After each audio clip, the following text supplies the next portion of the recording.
Buenas tardes. En primer lugar, quisiera comenzar dando mi más sincero agradecimiento a Abel Augusto Zamorano y a través de él al Instituto Colombo Panameño de Derecho Procesal por esta gentil invitación. El tema que les propongo podamos tratar, no se preocupen, en forma breve, porque la ventaja de hablar al final es que lo más importante normalmente ya se lo dijo, entonces uno tiene que agregar por descarte aquello que no ha sido dicho. Dentro del Estado constitucional de derecho, se debe garantizar la efectividad de la tutela judicial, efectividad que, como muy bien se ha dicho ya, parte de una tutela judicial que sea efectiva, idónea, adecuada, oportuna. Justamente con el problema con el cual nos topamos en un proceso judicial, sea de conocimiento, sea también un proceso de carácter ejecutivo, es el elemento de la incertidumbre, un nivel de incertidumbre sobre el resultado final e igualmente una mayor o menor premura por arribar a él. El margen temporal inevitable y necesario trabaja a partir de la incertidumbre que debe prever, pues, alternativas procedimentales a medio camino entre el conocimiento y la ejecución, al menos regidas por tres factores. El primero, la probabilidad de que el demandante finalmente vencerá o no. Segundo, en cualquiera de las dos hipótesis, es decir, si vence o no vence, evitar que el tiempo hasta llegar a ese resultado irrogue un perjuicio adicional y ciertamente poco reversible a alguna de las partes. Y finalmente, 3, mecanismos para resguardar y reparar el supuesto de una errónea prognosis y decisión por parte del tribunal en consideración a los dos puntos que mencioné inicialmente. Es decir, trabajar con un sistema de regulación cautelar que prevea no solo la posibilidad, los requisitos de otorgamiento de las mismas, sino también la minimización del error judicial y de los efectos que éste pueda generar. En mi exposición trataré algunos tópicos vinculados con el derecho comunitario europeo, que resulta interesante por una razón muy simple.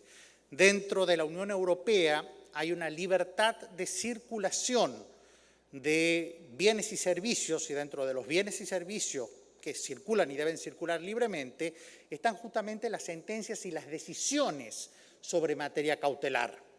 De esta forma, los distintos Estados miembros que tienen diferente régimen y organización del sistema cautelar deben trabajar con el reconocimiento automático, sin exequatur, de las decisiones en materia cautelar que se otorguen en otro Estado miembro. Y esto lleva, en algunos casos, a algunos roces sobre justamente la potestad cautelar innominada, como así también la potestad cautelar nominada, pero de medidas que están nominadas en un Estado miembro, pero son absolutamente desconocidas en otro.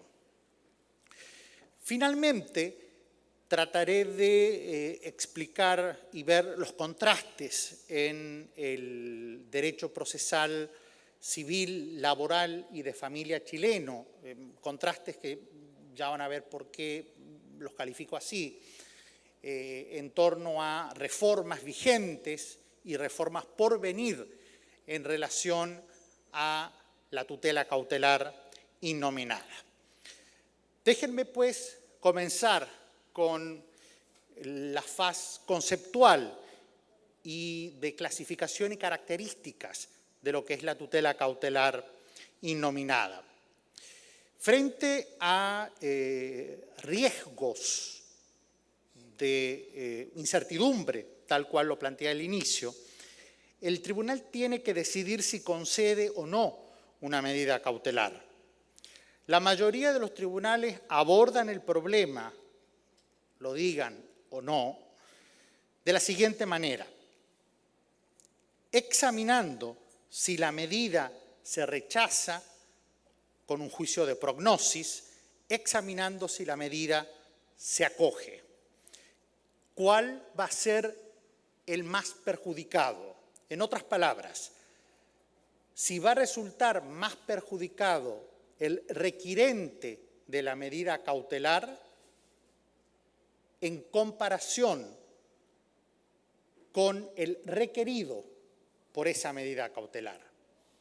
Si aquel que requiere una medida cautelar va a sufrir un mayor daño en caso de denegársele la medida, en comparación con aquel afectado por la medida cautelar, en caso de otorgársele, hago una ponderación, un balance de cuál o a quién se le otorga o a quién se le ocasiona el menor perjuicio y decido. Esto es ponderación de daños y perjuicios, porque no hay medida cautelar que sea inocua. Toda medida cautelar, tal cual se dijo, genera una limitación en los derechos del afectado, una limitación en mayor o en menor escala. Pero, justamente, el tribunal tiene que ponderar el margen de esa limitación y los daños que ocasiona a las dos partes, a la parte requirente en caso de denegársele la medida, a la parte afectada en el caso de concedérsela. El problema con este enfoque equilibrado con el cual se trata la medida cautelar al momento de decidir sobre su otorgamiento o no, es donde el órgano jurisdiccional se pregunta tanto sobre el resultado probable de fondo, como así también sobre los daños que enfrentan actualmente o que han de enfrentar las partes frente al otorgamiento o frente al rechazo de la medida. Justamente las regulaciones decimonónicas, especialmente las heredadas de España y la influencia italiana, trabajaron con los modelos de sistema donde había una enunciación típica de medidas, es decir, medidas cautelares típicas o nominadas, y con carácter subsidiario y residual la posibilidad de la potestad cautelar innominada o atípica del tribunal. Es casi típico, y pongo como ejemplo el Código Procesal, ese sería el nombre deseable, todavía tiene otro nombre indeseable, que es Código de Procedimiento Civil chileno del año 1903, que trae una regulación de medidas cautelares típicas o nominadas, las clásicas, el secuestro, el depósito, la prohibición de enajenar y la orden de retención, y al mismo tiempo un artículo que regula la posibilidad de otorgar otro tipo de medidas diferentes a estas que son típicas o nominadas, siempre y cuando y en forma subsidiaria el juez así lo considere y sea adecuado para la tutela de los derechos en juego. Este es un modelo de regulación de la tutela cautelar, un modelo de regulación que es un modelo con raíces decimonónicas pensadas en la vieja clasificación entre derechos reales y derechos personales. Es decir, la medida cautelar típica está pensada en torno al tipo de derecho que se pretende resguardar. Así, por ejemplo, en Chile no puedo hablar de secuestro de bienes inmuebles, solamente cabría el secuestro de un bien mueble.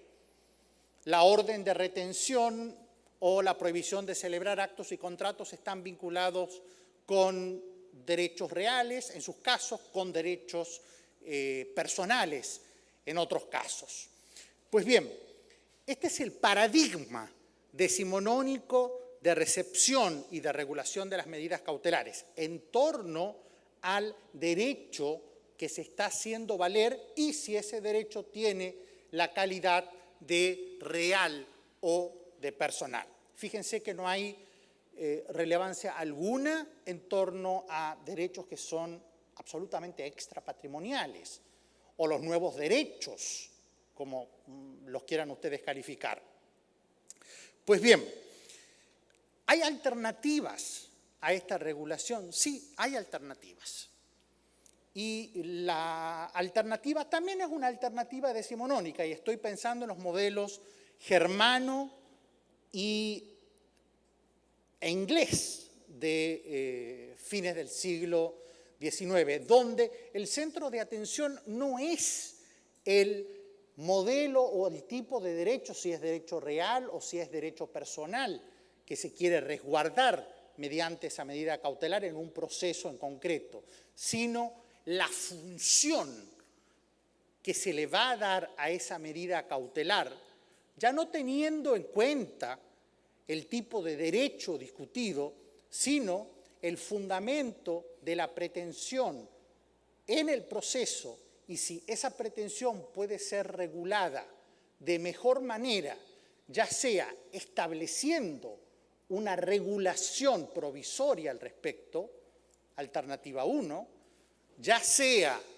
estableciendo medidas de carácter asegurativas, sin mencionar cuáles van a ser y sin describir si son aplicables o no para determinado tipo de derecho real o personal, o bien, y acá surge una tercera alternativa desconocida para la tradición que nosotros receptamos, la posibilidad de medida o de una medida cautelar que satisfaga la pretensión que se está haciendo valer en el proceso principal. Todas con carácter provisorio.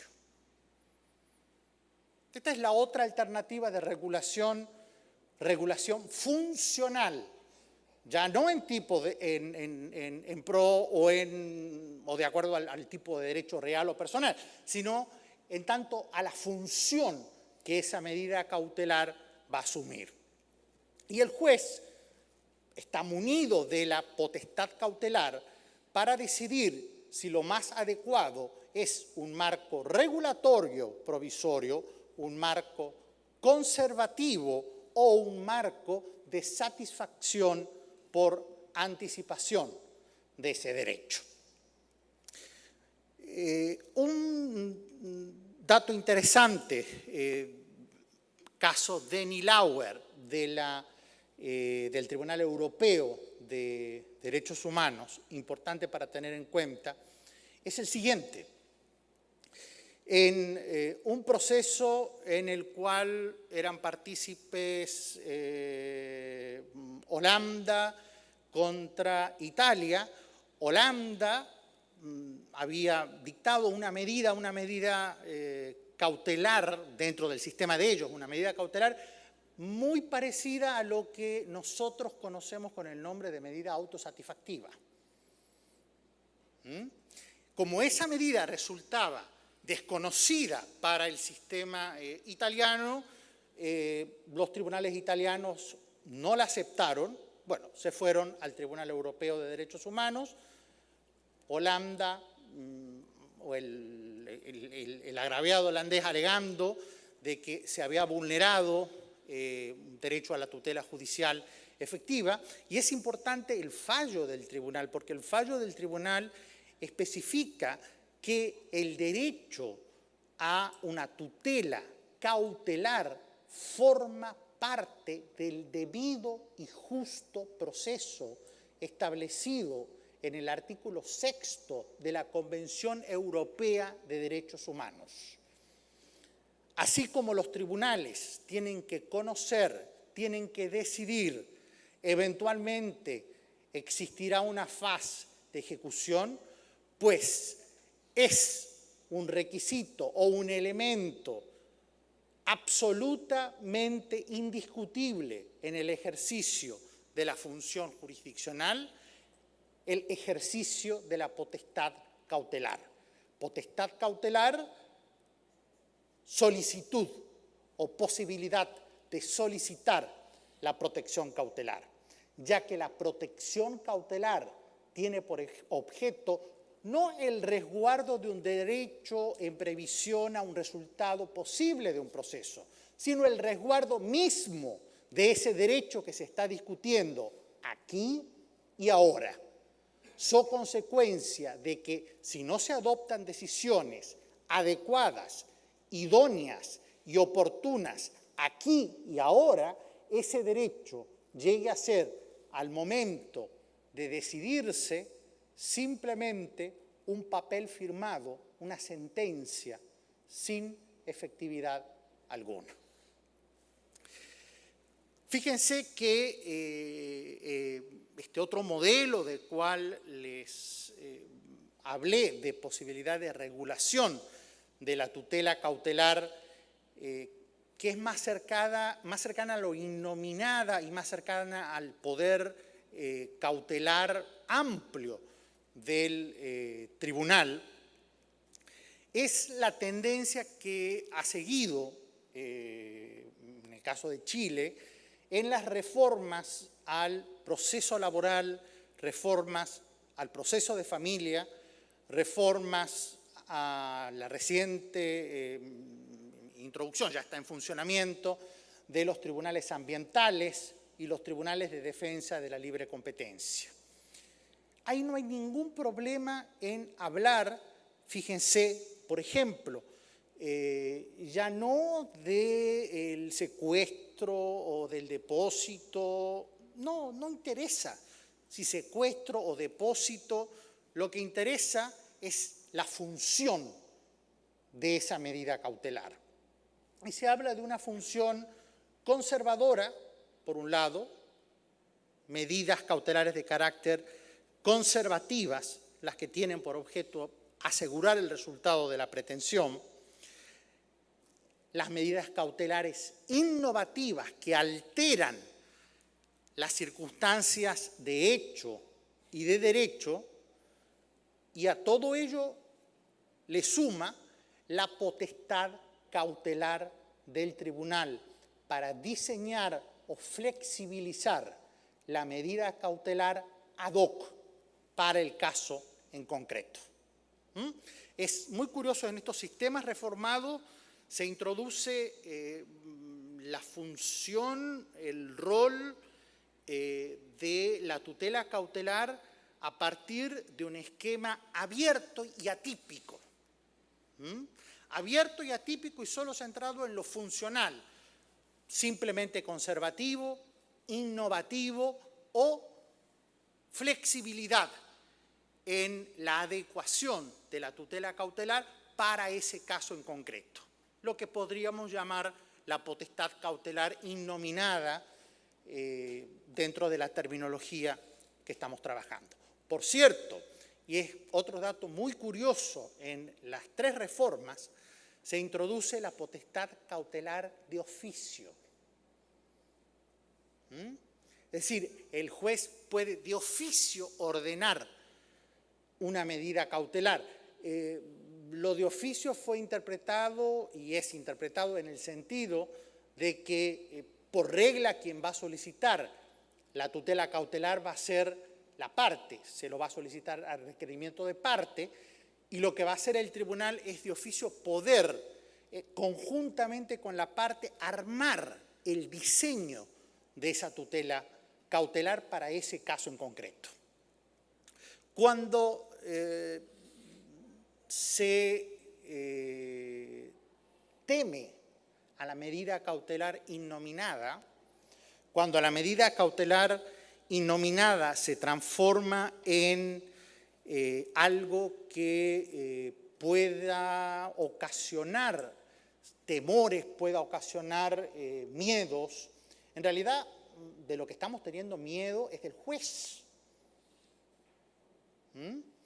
Pero el responsable en el otorgamiento de una medida cautelar innominada y en el diseño no es solamente el juez, también es el requirente. Es el requirente quien conjuntamente con el tribunal estructura la medida cautelar innominada, porque no está dentro del catálogo, dentro de los sistemas de tradición ítalo-hispánico, no está dentro del catálogo y lo que hace el requirente es solicitarle al tribunal la adecuación, el diseño, si ustedes quieren, el diseño de un vestido a medida a los efectos de resguardar esa situación en concreto. Y allí es donde interviene la actividad del juez en el examen del otorgamiento, ¿no? Y lo que había mencionado anteriormente del examen de prognosis y la necesidad de minimizar la posibilidad de error y maximizar la posibilidad de acierto en el otorgamiento de la medida.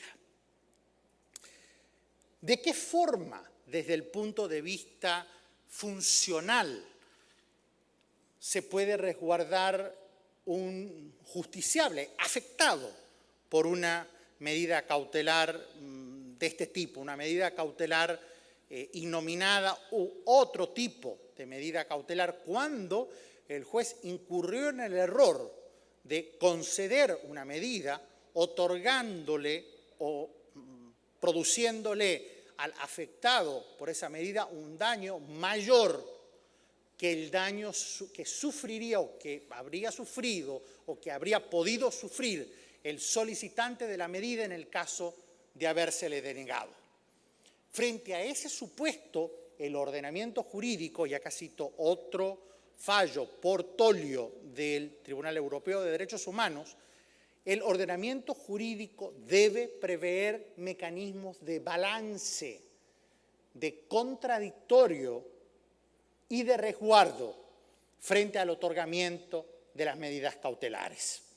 De contradictorio, lo de contradictorio no tiene nada que ver con que una medida cautelar se conceda inaudita pars o con previa audiencia del interesado. No, el contradictorio tiene que ver con la posibilidad de que el afectado por la medida cautelar tenga la posibilidad de discutir sobre ella. En primer lugar, el contradictorio. Lo otro, resguardos o incentivos negativos y positivos adecuados para que no se solicite en forma abusiva medidas cautelares innominadas de carácter abusivo. ¿Y cómo se establece ese resguardo? A través de dos mecanismos. Una regulación adecuada a través de la responsabilidad civil objetiva.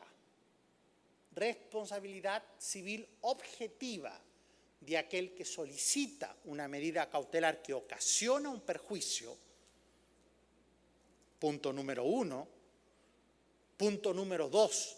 A través de la regulación y la posibilidad de que el tribunal solicite el otorgamiento de cauciones o de lo que denominamos contracautela.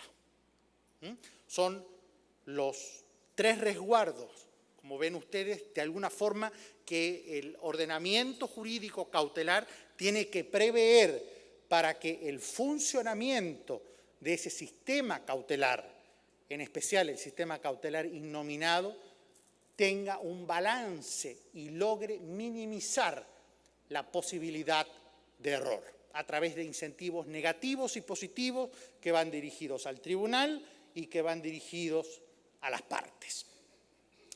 Para comenzar a concluir mi exposición, un último detalle, no menor, y es en torno a los requisitos para la solicitud y el otorgamiento de la tutela cautelar.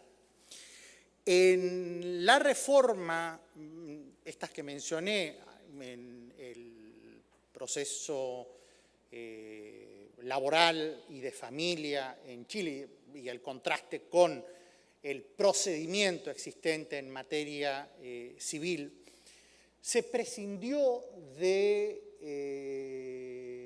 la urgencia, se prescindió del requisito de la urgencia o del periculum in mora. No se trabaja con el periculum in mora porque nadie sabe de qué se trata.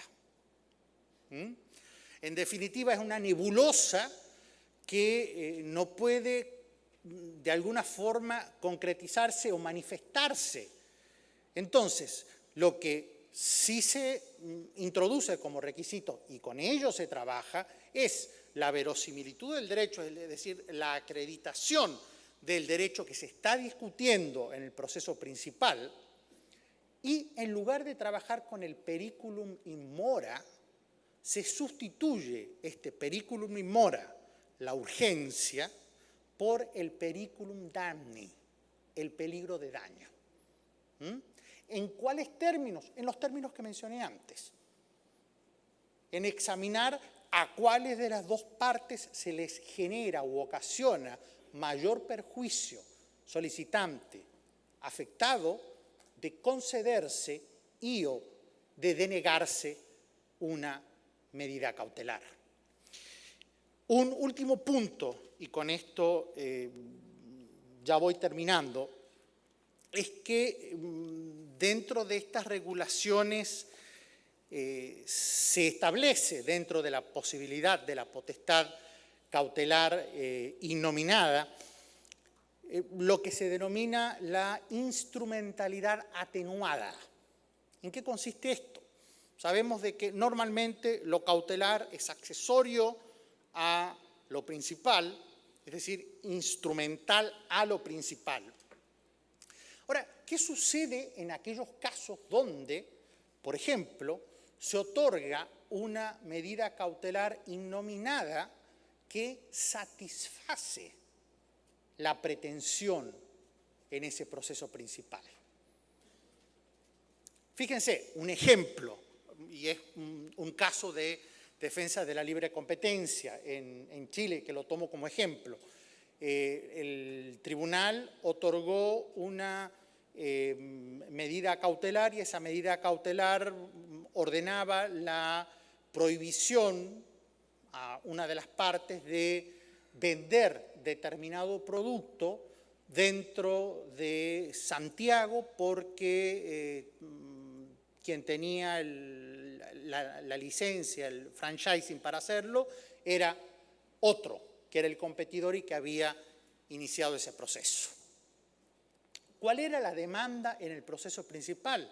La demanda en el proceso principal era justamente que se prohíba a aquel sujeto la venta de ese producto dentro de Santiago. Fíjense cómo hay una identidad entre el objeto de lo cautelar y el objeto de lo principal. ¿Y qué es lo que sucedió en definitiva? El tribunal otorgó, y lo otorgó como medida cautelar nominada, porque está dentro de las mencionadas en materia de Tribunal de Defensa de la Libre Competencia, y